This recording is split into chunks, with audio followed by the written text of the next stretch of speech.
जी। शैलेंद्र जी, सबसे पहले हमारे दर्शकों को ये बताइए कि आखिर ये आउटसोर्स सिस्टम है क्या और कब से चल रहा है? जी सर। ये जो आउटसोर्स सिस्टम है सर, सिस्टम के बारे में आपको थोड़ी सी जानकारी देता हूँ कि जो भी हमारे सरकारी डिपार्टमेंट है, सरकारी विभाग है, उनमें जो भी रिक्वायर्ड कैटेगरीज होती हैं, जैसे डाटा एंट्री ऑपरेटर हो गया या कंप्यूटर ऑपरेटर हो गया या अन्य जो भी कैटेगरीज होती हैं उस डिपार्टमेंट के अंदर, उसकी उसके लिए वो डिपार्टमेंट एक टेंडरिंग की प्रोसेस को अपनाता है और एक डिपार्टमेंट ही पैनल तैयार करता है, जिसके बाद में स्क्रूटनाइज करके, जिसको आप बोल सकते हो कि साक्षात्कार के माध्यम से उचित होते हुए और जो भी उसकी अ, अनुभव है उसको देखते हुए उनकी सिलेक्शन उसमें डिपार्टमेंट के एंड पे रहती है। और ये जो एजेंसीज इसमें सेलेक्ट की जाती हैं डिपार्टमेंट के द्वारा, ये उनके कुछ एक परफॉर्मेंस को देखते हैं और कुछ एक L1 L2 के जो भी कमीशन रहता है उसको देखते हुए उसको किया जाता है। और इनका कहीं ना कहीं आउटसोर्स कर्मचारियों का जो प्रिंसिपल एम्प्लॉयर है वो इनका डिपार्टमेंट या बोर्ड या कॉरपोरेशन ही कहीं ना कहीं रहता है। जी जी। लेकिन एक किस्म से ये कह सकते हैं कि प्राइवेट कंपनियों को ये सरकार ठेका देती है और आगे वो आप लोगों को भर्ती करते हैं। हाँ जी सर, आप लेमैन लैंग्वेज में ऐसे बोल सकते हैं कि प्राइवेट कंपनी उसको ठेका डिपार्टमेंट के द्वारा दिया जाता है। जो कई कई डिपार्टमेंट तो ऐसे हैं कि वहां पर ठेकेदारों के माध्यम से भी इन्होंने गवर्नमेंट से लाइसेंस ठेकेदारी का लिया होता है, कॉन्ट्रैक्टिंग का। जी जी। तो इससे तो जैसे गवर्नमेंट पहले पहले जो है पैसा कंपनियों को देती है, कंपनियां फिर आगे आप तक पहुंचाती हैं। तो कुल मिलाकर ये बिल्कुल तो सर, लॉस बिल्कुल। है अगर उसमें एक डायरेक्ट। काफी बड़ा, जो मैं मानता हूं कि प्रदेश का ही पैसा है वो, कहीं ना कहीं ये कंपनियों को कमीशन के रूप में दिया जाता है या ठेकेदारों को कमीशन स्वरूप प्रदान किया जाता है। और कहीं ना कहीं दूर पार का नाता नेताओं से ही रहता होगा इन कंपनियों का भी।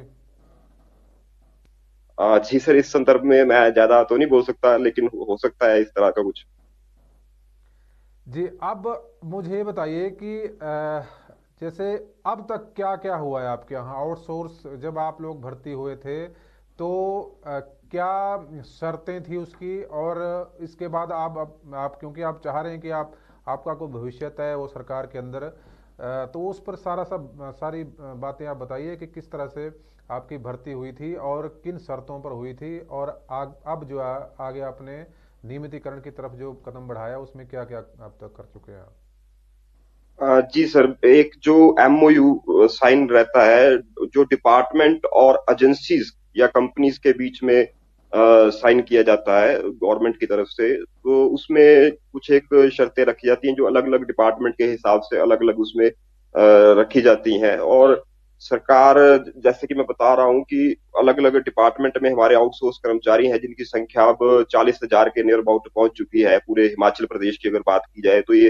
हिमाचल के ही बोनोफाइड हिमाचली हैं और हिमाचल के ही ये 40,000 परिवार हैं। और जैसा कि हमारी एसोसिएशन या यूनियन के साथ भी काफी भारी मात्रा में जुड़े हुए हैं और एक संगठित रूप में जुड़े हुए हैं, और इनकी हमारे पास पूरी जानकारी है। तो हमारे पास तो कुछ ऐसे भी कर्मचारी हमारे हैं जिनको पिछले 18 वर्षों से ये अपनी डिपार्टमेंट के अंदर प्रदेश हित में सेवाएं प्रदान कर रहे हैं।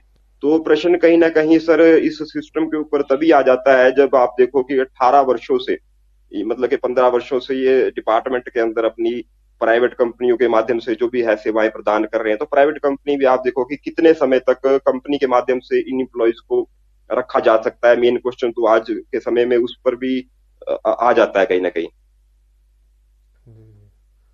क्योंकि कहीं भी भविष्य आपका नहीं है, और जाहिर सी बात है चिंता भी आपकी आपके वर्ग की रहेगी, क्योंकि आगे जाकर जब जी सर, आपका बिल्कुल ठीक बोल रहे हो आप, ये रिटायरमेंट काफी चिंता का रिटायरमेंट विषय की है। एज तक आप और पहुंचेंगे तब तो आपके खाते में मुझे लगता है कि एक नया पैसा नहीं बचा होगा। जी सर, जी बिल्कुल ठीक बोल रहे हो सर आप। जब तक इस प्रथा, सबसे पहले तो मैं धन्यवाद करता हूँ वर्तमान सरकार का कि जिन्होंने इन कर्मचारियों का जो वर्ग है उनके लिए, जो उनके साथ वर्षों से इस नीति के तहत, आउटसोर्सिंग नीति के तहत शोषण हो रहा था, उस शोषण को कम करने के लिए और इसको उनको लाभान्वित करने के लिए एक सब कमेटी का सरकार द्वारा गठन किया गया, जिससे हम पूरी आशा करते हैं कि वो एक ऐतिहासिक और एक ठोस एवं स्थायी नीति लेकर के आएगी, जिससे हजारों की संख्या में आउटसोर्स कर्मचारी जो प्रदेश में है, हिमाचल प्रदेश है, उनको निश्चित तौर पर लाभ मिलेगा और उनका भविष्य तो मतलब कि सिक्योर होगा ही होगा। और निश्चित तौर पर अगर कर्मचारियों के लिए सरकार इतना बड़ा कदम उठाती है तो ये चुनावी वर्ष भी कहीं ना कहीं है, तो ये कर्मचारी पूरा प्रदेश सरकार के साथ कंधे से कंधा मिला करके खड़ा रहेंगे और इनका समर्थन भी इवन के अपने दिलो जान से करेंगे। इस कमेटी कब बनी थी? मैंने तो पीछे पिछले दिनों जो जो ठाकुर महेंद्र सिंह है, हिमाचल में मंत्री हैं सरकार में, उनने भी कहा था कि भाई जी शोषण काफ़ी हो रहा है आप लोगों का, कंपनियां शोषण कर रही हैं, नियम और शर्तों पर आपको तनख्वाह नहीं दे रही हैं। तो क्या अब कमेटी कितना टाइम हुआ इसको बने हुए? जी, नियर अबाउट सर 3 मंथ्स हो गए हैं इस कमेटी को बने हुए, सब कमेटी को बने तो हुए। वो एक और टाइम पीरियड तो होगा अगर जिसमें बात वो अपनी रिपोर्ट टाइमली देगी। सैलरी की जाए, वेतनमान की बात की जाए, तो भारतीय जनता पार्टी की जो सरकार है प्रदेश के अंदर, उन्होंने एक, आपने देखा होगा इस पिछले वर्ष एक लेटर भी इवन के सख्त जारी किया था, जिसमें उन्होंने 7 तारीख तक वेतन कंपनी द्वारा डाला जाना सुनिश्चित उसमें किया था। नहीं तो उन्होंने एक ठोस कार्रवाई उन कंपनियों के अगेंस्ट करने का भी उस लेटर के अंदर मेंशन किया था।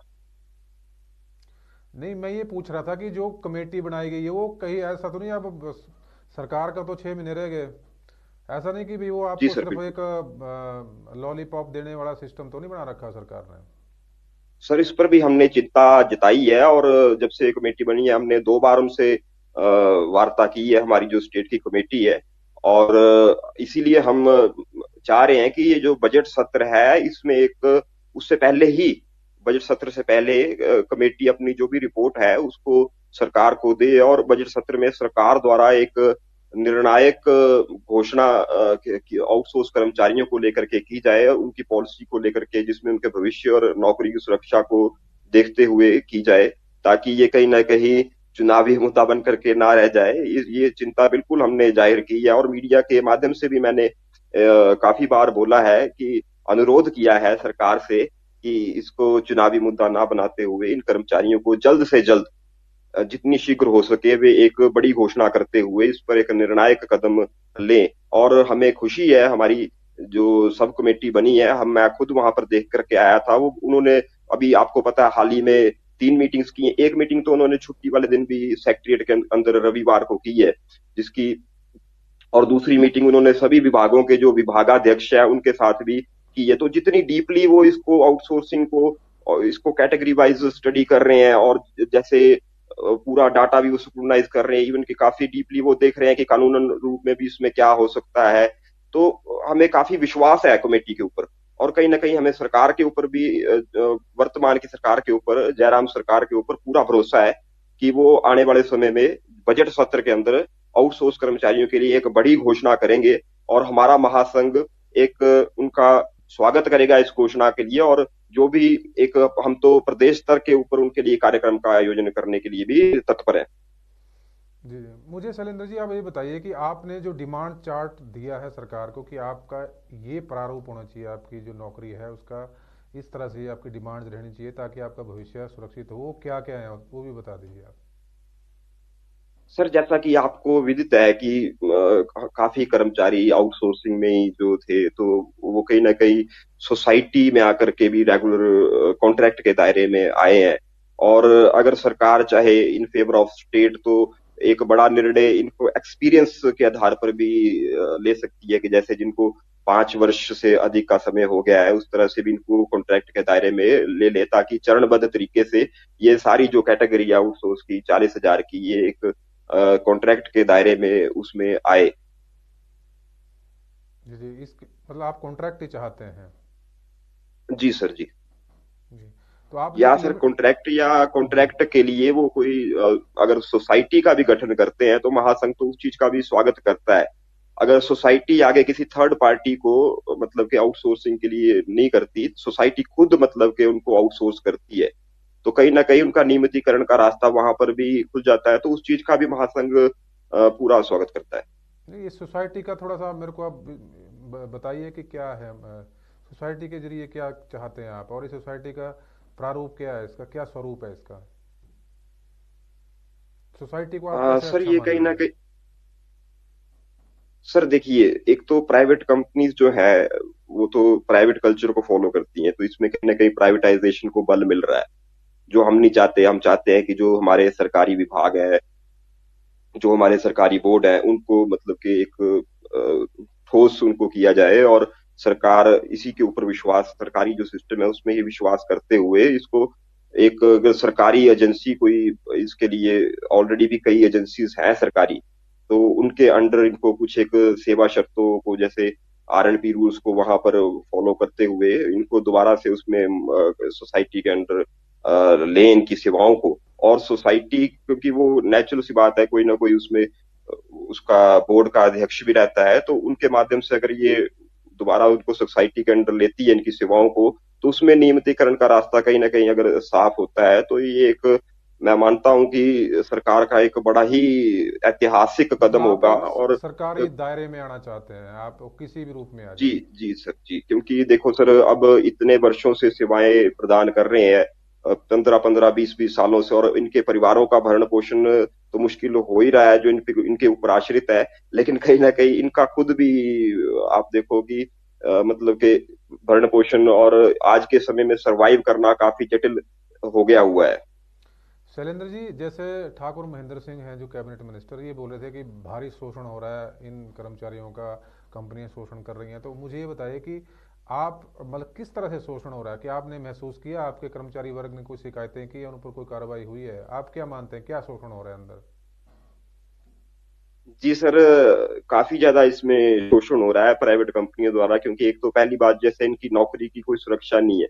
कई हमारे कर्मचारी हैं जिन्होंने मतलब कि उनको तो इवन के धमकाया जाता है, डराया जाता है कि आपकी नौकरी तो इवन के स्थायी नहीं है, आपको तो जब मर्जी डिपार्टमेंट से हम लोग निकाल सकते हैं। तो उनको कहीं ना कहीं ये शोषण की प्रथा, मैं मानता हूँ, ये जो आउटसोर्सिंग की प्रथा है, और इसमें युवाओं का तो शोषण हो ही रहा है, और जो इतने समय से कार्यरत है उनका शोषण भी इसमें निरंतर हो रहा है।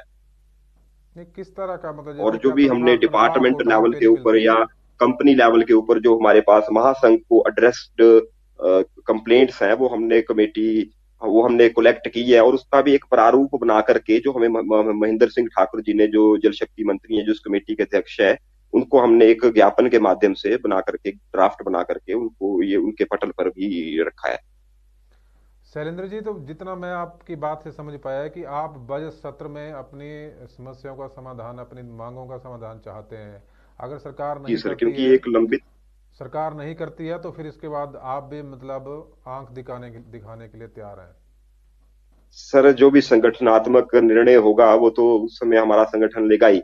लेकिन फिलहाल हमारा जो महासंघ है, आउटसोर्स कर्मचारी महासंघ है, वो पूर्णतया सरकार से आशा करता है कि इतनी बड़ी उन्होंने सब कमेटी बनाई है, जिसमें कहीं ना कहीं उन्हीं की पार्टी के वरिष्ठ नेतृत्व है, जिनके ऊपर पूरे प्रदेश को इस समय भरोसा है कि वो एक निर्णायक फैसला लेंगे इस प्रथा को खत्म करने के दृष्टिकोण से, और इन कर्मचारियों की नौकरी एवं भविष्य की सुरक्षा को मद्देनजर रखते हुए एक बड़ा निर्णायक फैसला वो लेंगे। और आदरणीय मुख्यमंत्री श्री जयराम ठाकुर जी बजट सत्र के दौरान एक बड़ी घोषणा नीति को लेकर के इस कर्मचारी वर्ग के लिए करेगा, ऐसा हमारा महासंघ पूरी उम्मीद और आशा करता है अपनी प्रदेश सरकार से।